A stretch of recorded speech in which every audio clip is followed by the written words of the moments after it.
Hi, I'm Jen Hurd, and welcome to Thrive Through Life Change, the event where we're going to learn how to regain your personal energy, create an inspiring vision, and a balanced life. So, in spite of everything going on in the world around us, we're going to find a way. I'm a professional organizer, and over 30 years now, I've worked with one-on-one with client after client, going through major life changes. That's usually when they come to me.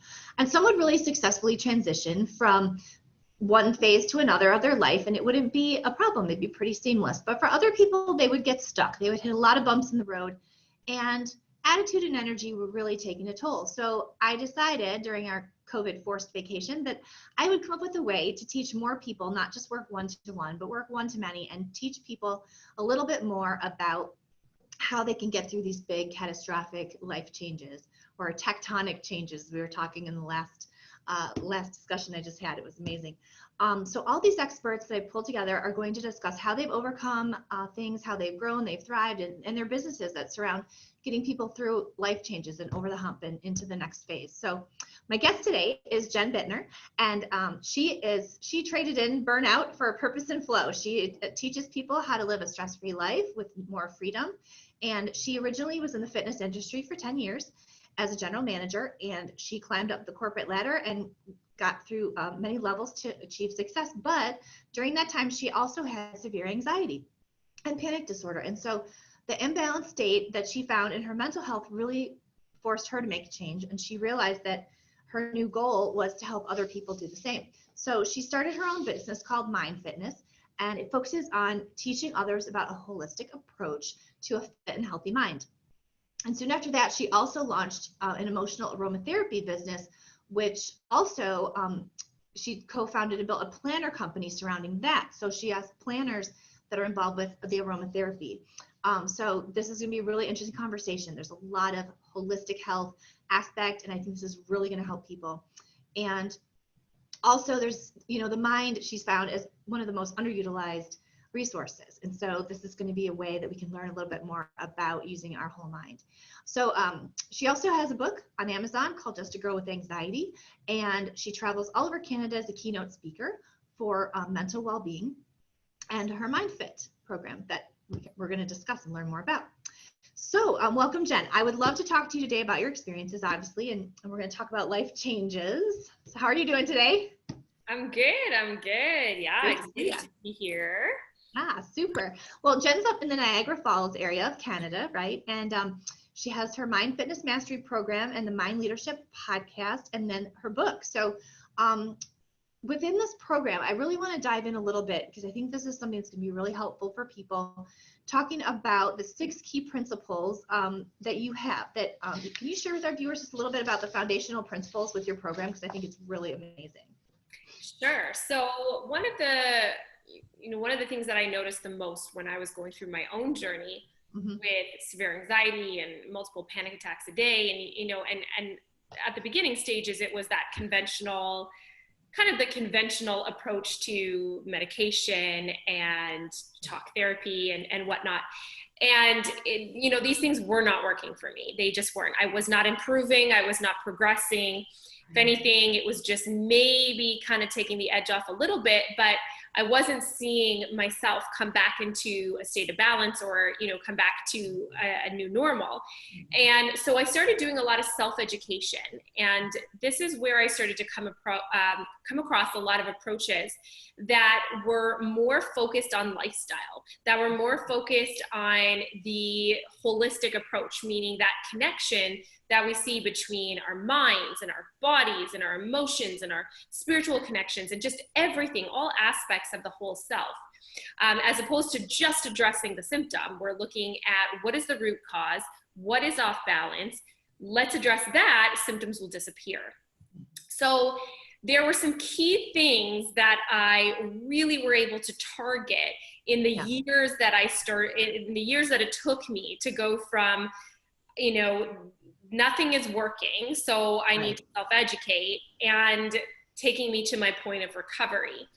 And so I created the 6 principles of Mind Fitness Mastery based on the key things and indicators that were really profound in making that, bridging that gap. So the 6 principles, and I can kind of just give them to you and then we can dive into them if you'd like.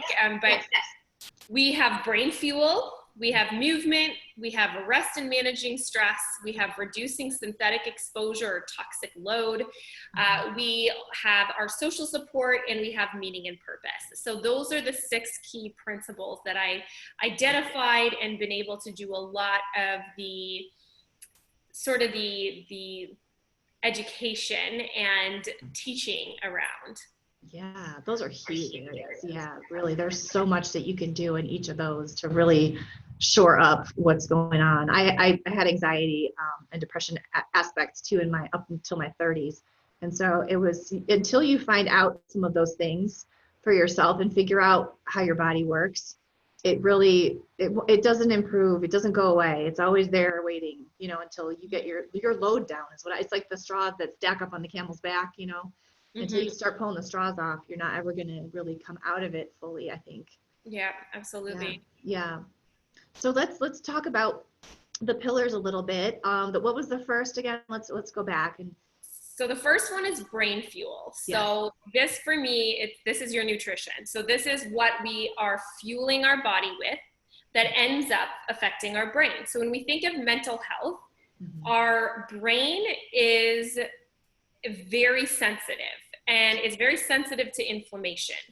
And so when we look at, there's 2 aspects, 2 of my pillars that actually target this, which is our reducing our synthetic exposure and brain fuel. So brain fuel, when I talk about this, it's like, think about having a car and then you're trying to put Coca-Cola in the gas tank, and that's what you're thinking your car is going to run off of, right? Well, I'm just going to put this in the gas tank. It's liquid. It's, it's going in, and let's see if my car drives, right? It's not going to work, right? That's not what fuels your car. And so in this day and age, we look at it, in the standard American diet produces the standard American diseases, and we look at it, and we are fueling our bodies with caffeine and energy drinks and alcohol instead of water, right? Which is, water is what our bodies need to thrive.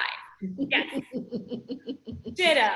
Yes. And you have your measured ounces. Yeah, I've been going through these today. Yeah, exactly. Right. And so we look at our food, and our food, instead of 100 years ago, when we used to eat things that came from the earth, right? Our grandparents grew food in their backyards, and we milked our own cows, and there was no factory farming, there was no overproduction of hormones and antibiotics in our foods and whatnot, and we just ate from the earth. And now our soils are so depleted. We are not getting the vitamins, the nutrients, the trace minerals, the proper essential fatty acids. We're not getting the right building blocks from our food anymore because of the way our soils have been so depleted, that because of genetically modified foods, because of all of these things. And so we're expecting that we're going to feel good, and that our the right neurochemicals are going to produce, but we're not actually fueling the body to give it a fair chance to do that. Absolutely. So that's definitely a huge part of it. Another thing that I always teach with that is one of the first steps that somebody can make in terms of a difference is their breakfast, because a lot of people don't even know this, but the word breakfast actually means breaking the fast. So you've been on a fast since maybe 8 o'clock at night, all throughout the night into the morning. So for a lot of people, it's about a 12-hour fast that their body goes through. And when you break the fast with the first initial meal that you have, that initial meal is so important. So if the first thing that you're eating is a bowl of Fruit Loops or some high sugary, donut or something, right, then imagine what you're spiking your body with first thing in the morning, and then a cup of coffee to just create this create this stress response, this cortisol spike. So, Mhm. and it's a diuretic too. So, now you're flushing out the system and depleting of the water if we're not replenishing. So we have to be very mindful of what it is that we're feeding ourselves and fueling ourselves with throughout the day, because that will have a huge effect on our brain, and it'll have a huge effect on our mental health, because 90% of our happy chemical, serotonin, is actually produced in the gut. So they call the stomach the second brain, because there is a nerve that goes from the stomach to the brain called the vagus nerve, and that, they're communicating with each other, and one is feeding the other. So if we don't have those nutrients, what is it feeding it, right? So that's why so many people have these imbalances, and there's all these different issues going on, and it's simply because we're just not fueling ourselves properly. Yeah. You can't produce the neurotransmitters that you need to deal with stress or to deal with these major changes if you're not putting in the building blocks that make them. Exactly. Or if you're poisoning yourself with such garbage that your body can't even, it's dealing with the stress from the food you're eating first. Yeah. Before it can even deal with anything else. Because if you start your day, I had a naturopathic doctor that was my family doctor when I lived out west. And she always said, eat dinner for breakfast, eat something with protein that balances you, hydrate, eat some vegetables, things that you would think that you would be eating later in the day. Flip it. Start with those first thing, because then you're not putting yourself on this roller coaster all day long. Because once you set your blood sugar off, and once you set all that cortisol in motion, first of all, by the end of the day, you've got nothing left. And you've also put yourself on I've got to have more sugar. I've got to have more caffeine. I've got to have, and you're just using stimulants to get through the day. That's exactly it. It's just the high to crash, the high to crash, the high to crash. All day long. All day long. Yeah. And it's unfortunate that that's how a lot of Americans find themselves right now, because in this scenario and dealing with the amount of stress that's going on, just on a baseline, because this whole COVID situation, your every day now, your stress baseline is no longer down here. It's up here. It's, you're just starting at this point all day long. That's it. So I think that you've got to really be careful how you start your day and how you feed yourself, because you're gonna run into stress almost immediately. If you turn on the TV or look on your phone, you're gonna run into stress. Yeah, it's looking at this as being like a thermometer, right? So if your thermometer is always at an 8.5, then as soon as stress comes in, it's blowing the roof. Whereas if we can learn how to bring ourselves down to that 4 or 5, that natural, everyday, kind of homeostasis level, then when stress comes in, it might spike up to a 7, but it's still manageable, so that we can work through it when it's been presented. Right, exactly, totally. So then once we've got sort of our baseline nutrients coming in, and we're eating, let's say we've made that change and we're eating our healthy breakfast, what's our next line of concern? What should we do for the next phase? So from there, you want to take a personal inventory of what movement looks like for you. So this is your exercise, and exercise does not necessarily mean that you need to be hitting the gym and that you need to be going and pumping weights if that's not what you love. Right. Exercise is putting the body into motion, because motion is lotion. So if our bodies are stuck, and if we think about even the word emotion, right? So if we're thinking about the emotions we're feeling, and our emotions that we're feeling aren't ideal, well, emotion is just energy in motion through our body. So when we have these little information carrying molecules, which are emotions, right? This energy that's in motion in our body, if we aren't moving, our energy becomes stuck. And then we aren't communicating properly from the cellular level. Right. My personal trainer always used to say to me, Jen, the issue's in the tissues. So I love that. Yeah. If we get there and start to move the body, right? Then we can move things around, right? You just start to move things around. So I always just look at this as simply having a pair of running shoes in between breaks. If you work from home, if you're in the office, just look at a 30-minute time slot that you can go and do the stairs, go walk around the building a few times. For me, I work from home, so I'll just have this block where I'm like, perfect, I actually have a call with, one of my business partners. I'm going to pop in my AirPods and I'm going to take the call on a walk.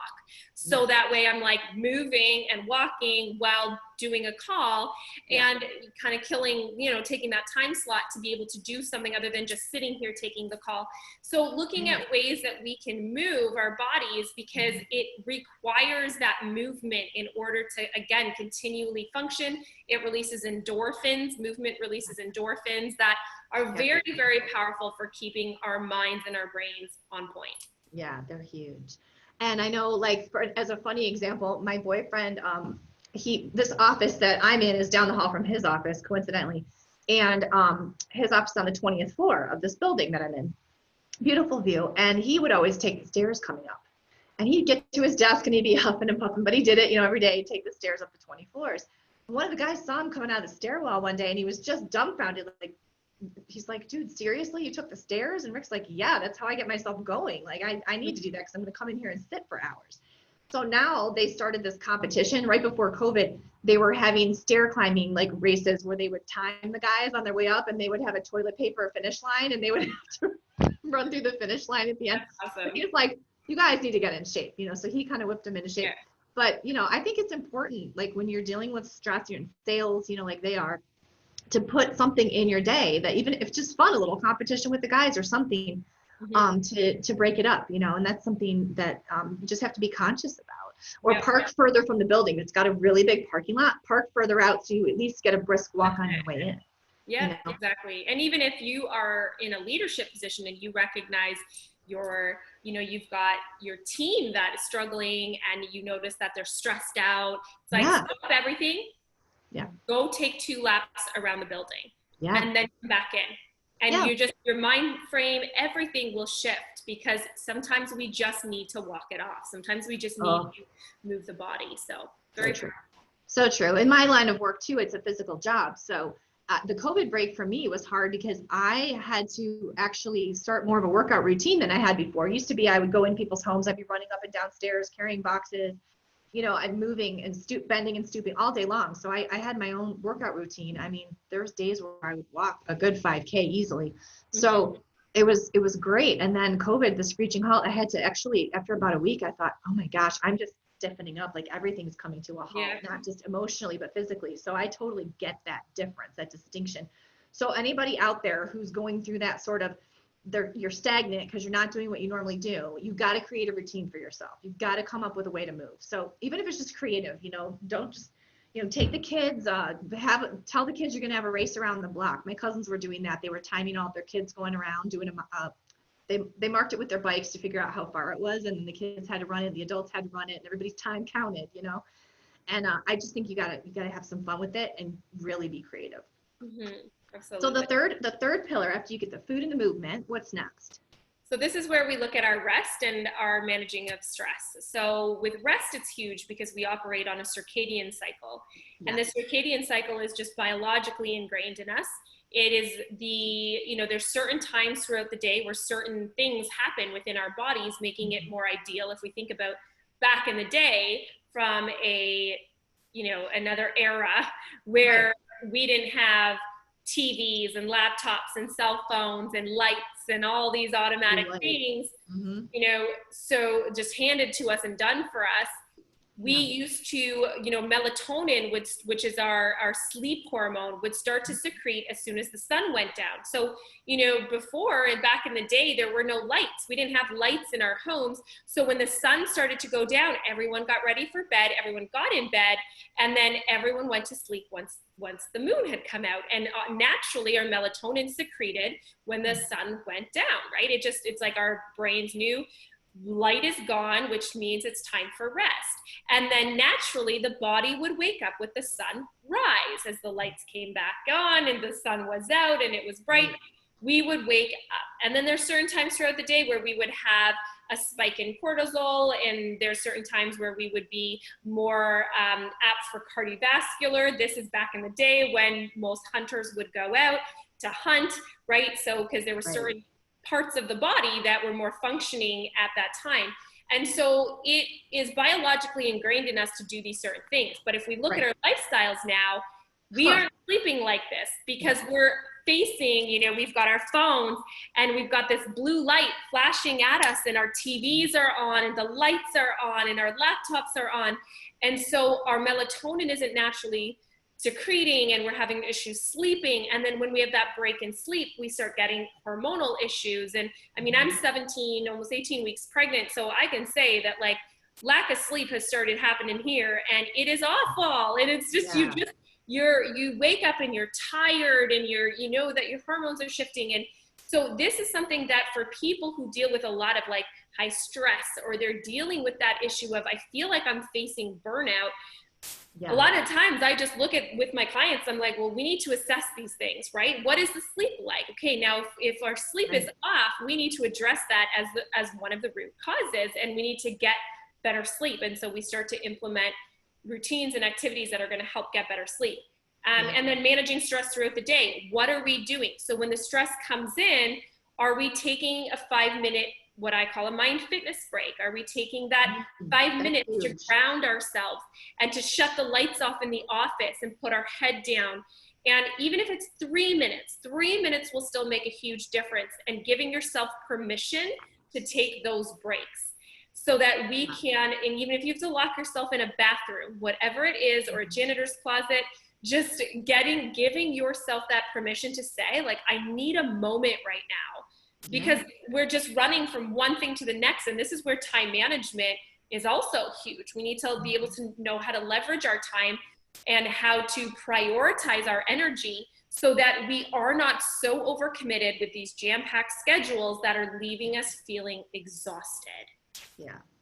I think people are so overprogrammed. They overprogram their kids, or because I'm in a lot of homes, and it's part of it is the culture of, the Facebook culture with the parents, where they got to do everything everyone else is doing, and now they know what everyone else is doing. Whereas before, I know when I was growing up, we didn't really know what the neighbors were doing. We just knew what we were doing. And it was so nice, because you just didn't feel like you had to keep up with that, or you had to have your kids in every single activity that everyone else has their kids in, because they're going to miss something. Well, I think this is the beautiful part about COVID, is everything's been canceled. So we're able to take this reassessment of what matters. Totally. And I have a couple of friends that, being off, they went back to work in the past couple weeks, and they actually quit their jobs because they realized what was important to them. Because they said, I went back to my work, and I stopped sleeping again. My stress levels were through the roof. I was shaking. And these were all things that they just deemed normal 2-3 months ago. And now they realize that's not normal, because now I haven't been feeling that way. And they took a reassessment and said, do I need to be making 6 figures and then living this life, or can I live a little bit smaller and have a lifestyle? And I'm not going and telling people to go quit your jobs. No, but it's really attacking your body, and you're going to lose 10 years off your life because you're making that choice. Or like my dad, we call it Polish John-isms. My dad's a Polish guy, right? And he says, if it hurts when you do that, don't do that. Yeah. It's really simple. It's very a basic farmer fact, right? But it's so true. It just, and there's creative ways to move along from that, use the skills you gained. And with the advent of the internet, there's so many benefits. We can search for jobs all over the place. We can work virtually at things that are less stressful for ourselves. We can make those choices, and we can say no. When you start losing joy in your day, something needs to change. You know that there needs to be an adjustment somewhere. Definitely. All right, so we've got we're doing better with our rest now and our movement and food. What's the 4th pillar? So the 4th thing that I like to look at is assessing your synthetic exposure. So synthetic exposure being that toxic overload in your environment. Again, the brain is so sensitive to inflammation, and we've seen in the last couple of years the rise of the no scent policy, because fragrances, perfumes, chemical cleaners, all of this have these strong scents because of the chemicals that are inside of them. Even perfumes are, so I'm someone who's a huge advocate for essential oils. Now, essential oils have an aroma, but they're not a chemical if you buy a medicinal quality essential oil. They're a plant extract, which means, yes, they have an aroma, but they don't have that that they don't have the fragrance inflammation, right? So this whole no scent policy is because we are exposed to these chemicals all day, and our body becomes inflamed because of this exposure to all of these toxins that our bodies are not designed to have to take in and expel and work with and all of this stuff. So again, it kind of goes back to brain fuel similarly. So it's looking at what things are in my home that are toxic, from cleaners to even dryer sheets. And one of the most chemical laden products in your household is going to be a dryer sheet. So well, and when those fabric softeners like Gain with those super strong smells. If I'm in a home, like sometimes I have to redo linen closets or whatever, and I know you can smell the houses that use those really strong scented things, and it's especially when you're used to, like, here's me with my peppermint oil, right? It's like I live with it. It's always with me. But if you are used to using the really clean scented things and you go into that environment, it really is an assault. And people don't realize how strong it is. Down like one of those aisles in the grocery store, somebody who has reduced your synthetic exposure and all your toxic overload, and then you go down one of those lines in the grocery store, oh my gosh, it is so overwhelming. So this is just, again, it's one of the things we look at because it helps to reduce the inflammation in the body, which then helps the body work optimally and actually function as it's supposed to. So and speaking of life changes, this is just something that comes to mind as we're talking about this. I remember when I was expecting, similarly to you, when I was, back in the day, it's been, my daughter's 20 now, but I was very smell sensitive because of all the things going on in my body already, right? And elevated hormone levels and everything else. I immediately became smell sensitive. And the minute I would go in the grocery store, I mean, I literally would be so nauseated the entire time I was from just the smells. So you realize what an assault it is at that point. And that's really when I just went gung-ho the opposite way and started really removing that load from my life. And I'll tell you, it makes a huge difference. I never realized what kind of assault I was under until I stopped it, until I just said, no, I'm not doing that. I'm not spraying those things in my home, or I'm not cleaning with that. And there's so many things you can clean with that give you, an amazing result that don't have all of that coming, residues of things that are off-gassing and getting in your system. It's just not good. So definitely something for people to be aware of for sure is the toxic load and clearing that. And then at that point, you've really reduced a lot of the assault, at least the ambient assault. And then what was the fifth pillar? So the fifth thing that I look at is social support. So, who is your crew? Who is your entourage? Who are the people there that are supporting you, who have got your back, who you can call, who know you and love you? And, one of the quotes from Babe Ruth, and this is totally paraphrasing, but the loudest boos are always going to come from the cheap seats. The people who have who put in the least amount of investment into you are the ones that are going to throw the most amount of shots, right? And so, know who your tribe is, and they're not the people in the cheap seats. So it's really important that what we focus on when it comes to our social support is that we are not tied to the haters and tied to the people who are, maybe don't find us as fabulous as we know that we are. And oftentimes we have this need to please and this need to be liked so badly that we focus on the people who maybe aren't in our corner to try to get them to like us, instead of just saying, hey, I may be the juiciest peach in the world, but not everyone's going to love peaches. So I'm going to just focus on the people that love peaches, right? Like, who's my crew and who's my tribe? Because the social support is a huge aspect. And this is one when it comes to, optimal mental health and mental performance. And so when we look at what's happened during COVID, we look at what's happened during this lockdown, people have been stripped away from their social supports. People have been lonely and without human touch and without their circles. And this affected me. I had to do a lot of work during this time because I'm someone who runs events. I am constantly in contact with groups of people, and I teach, and I am a speaker, and all of these things. And so being kept, you know, I've gone through my entire pregnancy right now without my sister, who's my best friend. And, Oh, you know, she lives 30 gosh. minutes away, but she has Lyme disease. And so she, you know, needed to be isolated because she was Lockdown. so Yeah, and, for sure. you know, that she's one of my greatest social supports. And I haven't even seen her through this whole, like, she literally hasn't seen me through my whole pregnancy. And so, Oh, you know, these little things, they can take a toll on you mentally because we are designed to be social beings. We are not designed to be independent. right. We were put on this earth in tribes. Like we've been in tribes since the beginning of time. We've had tribes, right? Right? Little villages. They even say it takes a village to raise a child. And there's a reason for that. We are social beings. Yeah. So it's important to know who that social circle is and that your social circle, like, because you become the sum of the 5 people you are surrounded by the most. Oh, So yeah. taking an assessment of that and saying, is my mental attitude, is my outlook on life and my perception, is it a positive one or is it something that drags me down? Well, I might want to check my social circle because that could be a huge influencer on Right. why I am the way that I am. And so why I feel the way that I feel. So that's a big one too.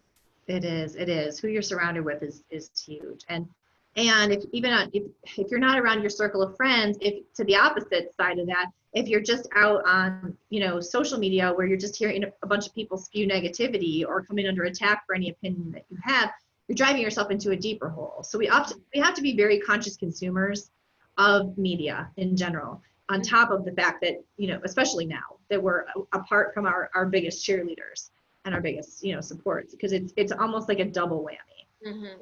You know what I mean? So then the final pillar, the 6th pillar.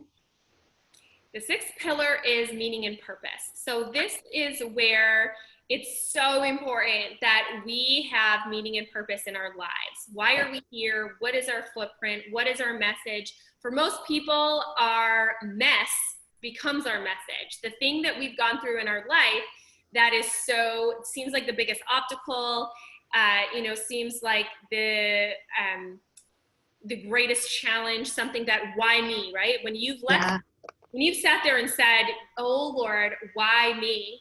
That is likely, well, you, because you were put out to battle so that you could then heal yourself and then teach other people how to heal.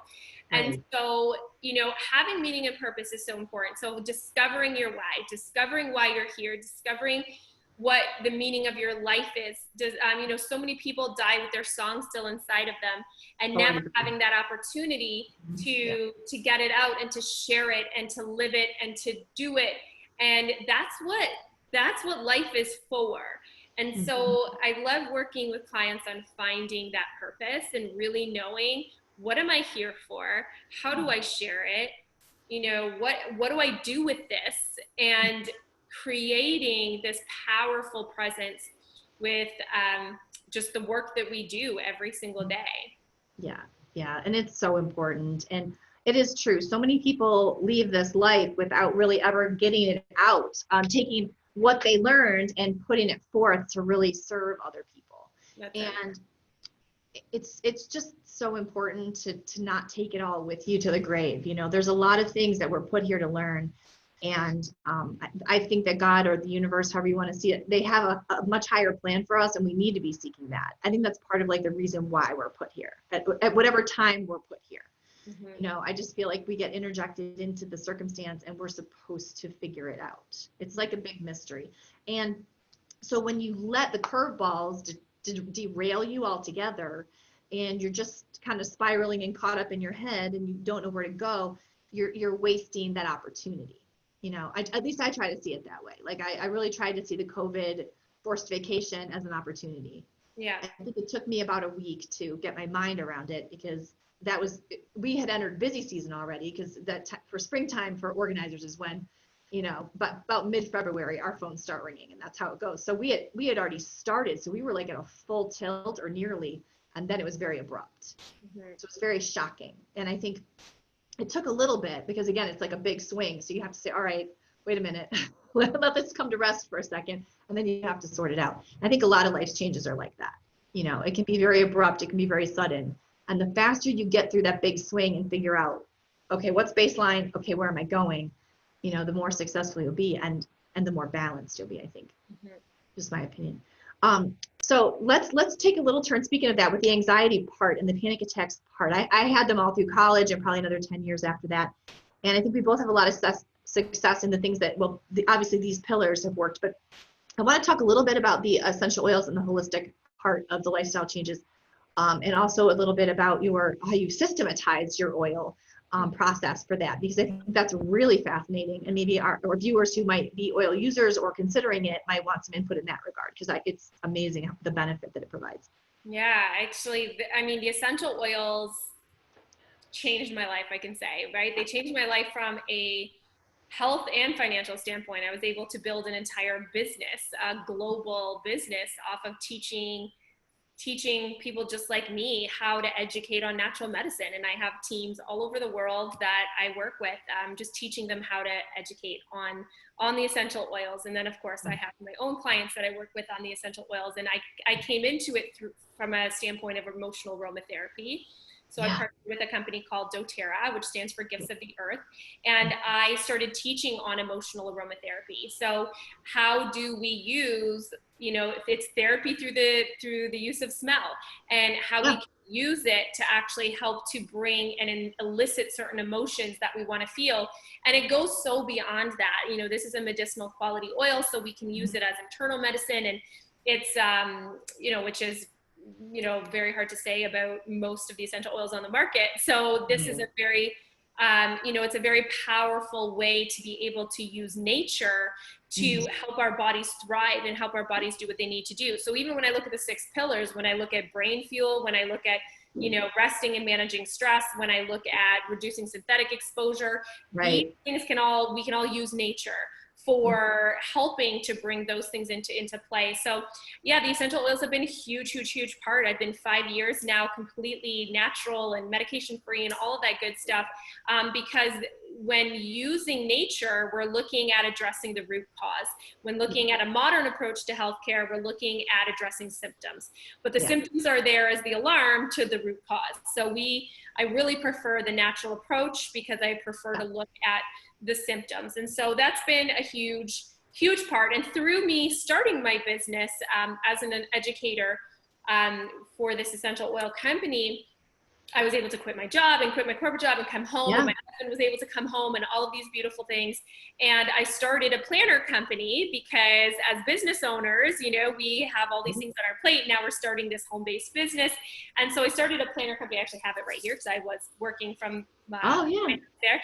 But this is the planner that I created, and it's designed to help individuals be able to, from a mindset standpoint and from a mental performance standpoint, learn how to energy prioritize, learn how to, just be able to time block and manage their life and all the things, but in a way that helps to still move them forward.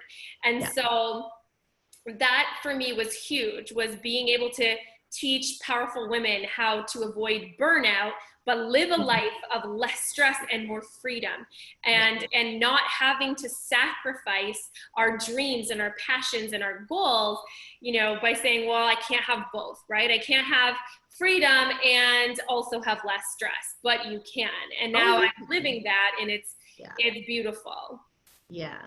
Well, you allow the stress that you want, and hopefully it's a positive stress. Like, I mean, for me, working for myself has always been my favorite. I mean, I started out corporate for a number of years, and, got my MBA and was very global leadership, certifications and things like that. And really was working on a big level in corporate world, but the stress was just ridiculous. And I said, at a certain point, I'm going to choose something different, especially when my daughter came along. And so I did the same thing. I have the organizing business. I actually have an oil business too, but it's not my primary, but it definitely comes into play all the time. Because if I'm coaching a woman who's got multiple children and a small business out of her house, one of the first things I'm going to show them is how to use oils to support themselves, to calm themselves, to get better sleep, to help their kids focus, to remove, assaults on their bodies, etc. So it's an all-encompassing thing that definitely approaches many of those pillars, and you can cook with it. So, I love rosemary oil. I love basil oil. I love things like that. And, they're just amazing and flavorful and helpful. And then just the energetic work too. Like there's other times where, for example, if I've had to go give a big presentation, for a room, 100, 200 people, and I'm physically going to be there, there's blends of oils that are made to help you, like, well, in Young Living World, it's Valor, but you guys have other ones, but, things like that, where put it on your feet and ground yourself and say, I'm going to do this, and this is how I'm going to do this. They're amazing at supporting strength and supporting assertiveness and supporting the things that women need when they step into those kind of scenarios where they need to feel like they can take control of the room. The power of plant medicine. It is powerful. It is powerful. It's an amazing thing. It's a huge benefit. So I really think I really wanted to make sure we hit on that, because I think people need to understand. One other aspect to it that I'm sure you can identify with as well is just creating environment within your home. When people diffuse oils in their home, like, for example, I use lemon oil in my kitchen just because when I wake up in the morning, I'll throw that in there and it just brightens my day. It brightens the mood. It's like, hello, we're awake. Coffee aromatherapy is great, but oils are a whole nother level. So like, I like that kind of aspect. But I really think that that's something that people need to pay attention to help in the routine of it with your planner. I think is huge, like that integration, because I think we need to make sure that we do build that in as part of our daily routine, and that's we are planning for that and using that as part of our new system for ourselves. And then in times of stress, obviously calling in the big dogs, using things that support the body and help cortisol stay balanced and whatever, because there's a lot of things you can do. So let's move on to, I wanted to talk about during this whole crisis, this whole COVID thing, some suggestions, speaking of extra stress and whatever. What are some things that are working for you or people that are in your tribe that you found that are really supportive and helpful for that balance aspect? I mean, I think we kind of addressed a lot of them, which is great. We can kind of circle back to, what are we looking at here? So during this lockdown, I mean, there's been a lot of things I've needed to do to maintain mental performance and that mind fitness aspect. And I've also, during this entire lockdown, been pregnant. So I've gone through, first trimester and all the things that go with that. So, what's been really huge is staying connected as much as we can through things like Zoom and through, I've been sending little gifts to my team and just ways that I can still feel as though we're here. I very, very rarely text. It's very rare that you'll find me texting. I voice note everything. So I send voice notes. I use an app called Voxer, VOX. Yes, I do too. How much do I love that? Yeah, it's great. Voice noting. So I want to be able to stay as connected as I can, human to human. So I mean, I think through that, obviously using my oils and knowing my practices, eating very healthy. We have a vegan chef that cooks for us every week, so cooks all of our meals, so that we can ensure that, again, brain fuel is something that's huge, right? We're eating the right foods, we're fueling our bodies. So really, this time has just given me space to make sure that those pillars and those, parts of that, of my principles are always in play. And it also allowed me to guilt-free decommit to a lot of things that I had on my plate. Right. And now I'm able to just very, very, very much discern what things are going to be allowed to come back in. So I think that's one of the things that have been the most important. That's a huge part of that cleaning house aspect. I mean, I do a lot of it physically on the ground too, but I think a lot of people don't realize they need to also declutter their calendar, declutter some of the things they've said yes to that maybe they shouldn't have. This is a good time to do that. And audience, pay attention. Take note. Definitely spend some time to evaluating before you let those things back in, before you repile the sticks on your back. Definitely think about why you're doing it. Is that part of your higher vision, your higher goal? Or is it not? Is it just a time suck? Is it an energy vampire? Is it something that's just drawing off of your core that you need to retain, you need to pull back in so you can be your best self, and not let all those little strings pull you other ways. So that's huge, I think. That's a really good point. So let's talk to, you've got an ebook, your Mind Fitness book, that's coming, or that is out, right? It's currently out. Yeah, the ebook is so it's a free guide to the 6 principles of mind fitness mastery that I discussed today. So when you subscribe to the ebook or you download the ebook, you will automatically be sent 7 emails from me, 1 a day for 7 days. I've included an audio note. It's about 2, maximum 3 minutes per day. So you can listen to the audio note where I go through each principle again and give you some pointers on how to put these 6 principles into your life. Oh, that's great. That's a great process. So the link will be on the page, but it's jenniferbittner.com/mind fitness ebook. But you'll see the link on the page as well. We'll have that here. So please sign up. Please join that, because that'll really be a good reminder and something you can activate in your life. And of course, the goal of putting this whole event together is making sure people have tools. This is a great toolkit. And Jennifer's a great coach. So if you want to reach out to her, please do so, and check in and see if you need coaching or whatever. Jen is available. And also please stay tuned for our 21 Days of Thrive Through Life Change event is ongoing. And we'll have speakers discussing many different types of life change, as we mentioned, and overcoming these difficult times with success, energy, as we've talked about today, and a new and improved vision for your life. So I'm going to thank Jen, and we're going to sign off. But great to have you. I really appreciate your time today, and we'll see you soon, everyone. Thanks.